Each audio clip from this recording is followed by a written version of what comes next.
Welcome to the Defeat the Drama podcast, where you'll learn tips, tricks, and strategies to help you gain clarity, find purpose, live boldly, and defeat the drama in leadership and life. Host Kirsten E. Ross is known to many as the drama-free queen.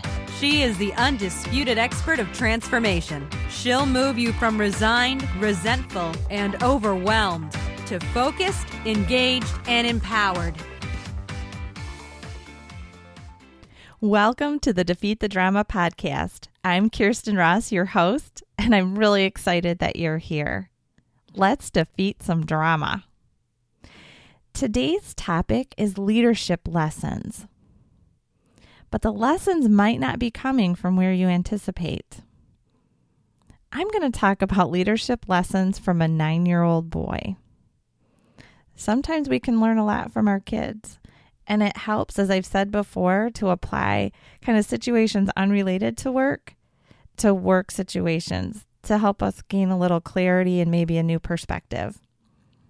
So I'm going to share a story that happened a little bit ago when my youngest son was 9 years old.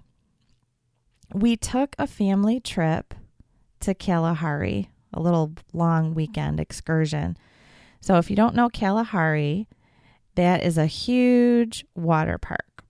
So it was a ton of fun and lots of crazy rides and zipping around in water and a lot of time in bathing suits. And it, of course, also had a lazy river.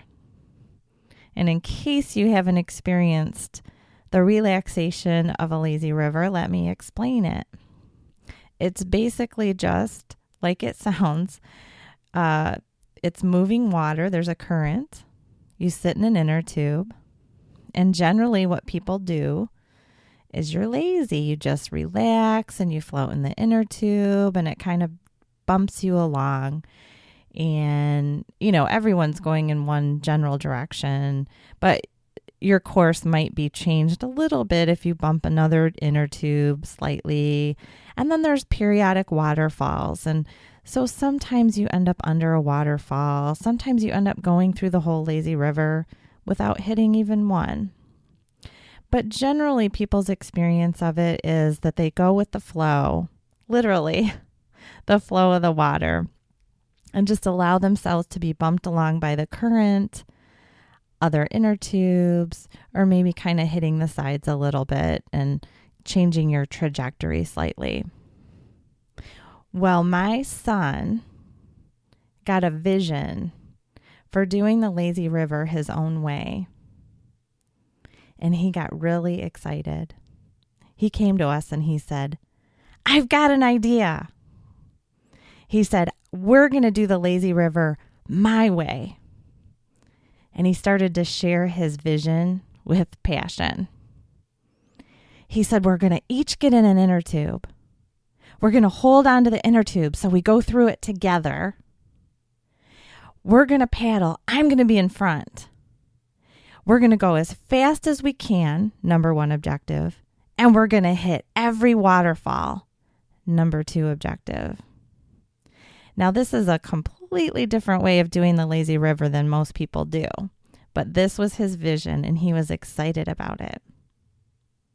So he rallied the troops.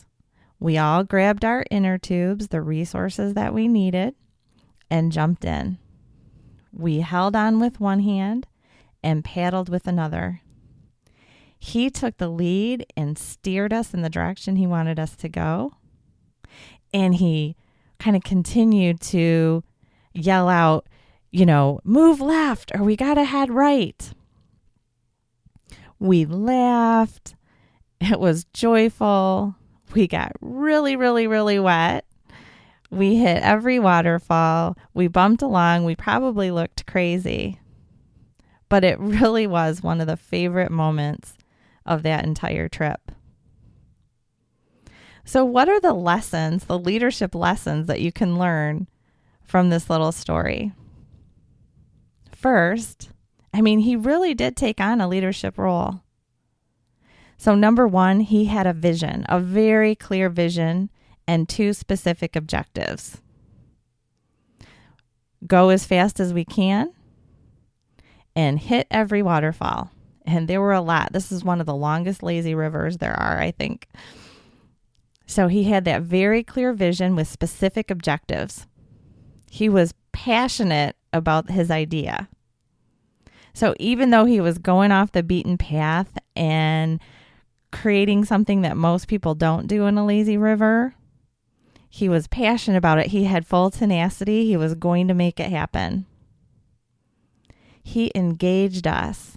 He shared that vision with his passion. We felt his heart. We felt his excitement as he described the experience we were about to have. He created a team. He rallied the troops. He pulled us all together. And he said, this is going to be awesome and we're going to do it together. So he shared his vision. He ignited us with his enthusiasm. He rallied us together. We all knew the objective and we all knew the part that each one of us would play. He got us the required resources. He said, we'll each need an inner tube. So it was very clear that there weren't going to be two of us hanging onto one. We were each going to have our own. There was celebration throughout. So along the way, there was laughter and squealing and excitement and fun, belly laughing.